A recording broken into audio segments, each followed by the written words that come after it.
मुंबई शहरामध्ये 19,000 पेक्षा जास्त इमारती या विना ओसी असल्यामुळे मोठ्या प्रमाणावरती त्या ठिकाणी राहणाऱ्या रहिवाशांना डबल टॅक्सेस, पाण्याचा कर असेल, सिवरेज टॅक्स असेल, याच्यामध्ये डबल टॅक्सेस हे भरावे लागायचे। तसेच त्यांच्या पुनर्विकासामध्येही मोठ्या प्रमाणावरती अडचणी या निर्माण व्हायच्या। या संदर्भामध्ये दक्षिण मुंबईच्या एका इमारतीमध्ये ओसी नसल्यामुळे त्या ठिकाणी 3 महिन्यापूर्वी एक मोठा प्रसंग निर्माण झाला होता। त्यानंतर माजी खासदार गोपाळ शेट्टीजी यांच्या अध्यक्षतेखाली एक समिती, एक अभ्यास गटाचं निर्माण करण्यात आलं होतं। त्या अभ्यास गटाने अभ्यास केल्यानंतर शासनाला हा अहवाल सादर केला आणि तो अहवाल सादर करून आज या ठिकाणी महाराष्ट्राचे उपमुख्यमंत्री श्री एकनाथ शिंदे साहेब यांनी महाराष्ट्राच्या विधानसभेमध्ये या ओसी नसलेल्या इमारतींकरिता एक ॲम्नेस्टी स्कीम ही या ठिकाणी घोषित केलेली आहे। आणि या ॲम्नेस्टी स्कीममुळे 19,000 पेक्षा जास्त इमारतींच्या पुनर्विकासाचा मार्ग हा मोकळा झालेला आहे। तसेच पाणी असेल, सिवरेज टॅक्स असेल किंवा अन्य महानगरपालिकेचे कर जे दुप्पट किंवा तिप्पट तिथल्या सोसायट्यांना, तिथल्या रहिवाशांना भरावे लागायचे ते भरावे लागणार नाही। आणि तसेच पुनर्विकासाकरता जे चार्जेस त्यांना भरावे लागायचे त्याच्यामध्येही 50% सवलत ही 6 महिने ते 1 वर्षामध्ये ॲप्लिकेशन करणाऱ्या इमारतींना ही घोषित केलेली आहे।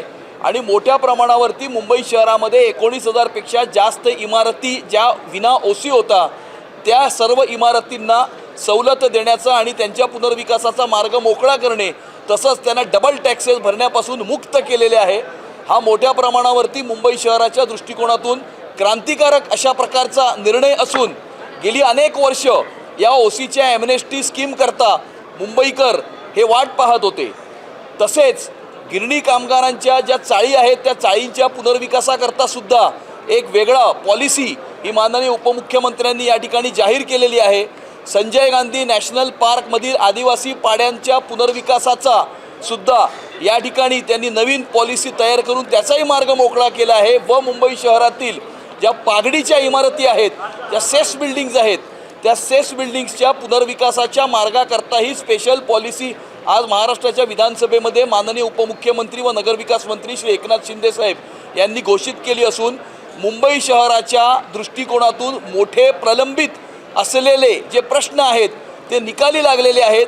आणि मोठ्या प्रमाणावरती मुंबईकरांच्या पुनर्विकासाचा, त्यांच्या गृहनिर्माणाचा व सर्वांना घरं मिळण्याचा जो विषय आहे तो मार्गी लावलेला आहे। नक्कीच मुंबई शहराच्या वाहतूक कोंडीला त्या ठिकाणी त्या प्रश्नाला दिलासा देण्याच्या दृष्टिकोनातून मुंबई शहराच्या MMR रिजनमध्ये 350 किलोमीटरच्या मेट्रोचं काम सुरू आहे। अर्धे अधिक मेट्रो कमिशन झालेली आहे, बाकीची प्रगतीपथावरती आहे। तसेच जो वेस्टर्न एक्सप्रेस हायवेला पॅरलल अशा प्रकारचा जो कोस्टल रोड आहे आणि त्या ठिकाणी वांद्रे वर्सोवा सीलिंग, वर्सोवा ते भाईंदर सीलिंग याच्यामुळेही मोठ्या प्रमाणावरती वेस्टर्न एक्सप्रेस हायवे ज्याच्यावरती मुंबई शहराचा 60% ट्रॅफिक जे असतं त्याला एक पॅरलल रस्ता हा ठिकाणी निर्माण करून येणाऱ्या काळामध्ये पाताल लोकची निर्मिती म्हणजे जमिनी खालून जे रस्ते जे निर्माण करण्यात येणार आहेत हे येणाऱ्या काळामध्ये मुंबई शहराला कंजेशन फ्री करण्याच्या दृष्टिकोनातून मोठं पाऊल हे उचललं गेलेलं आहे।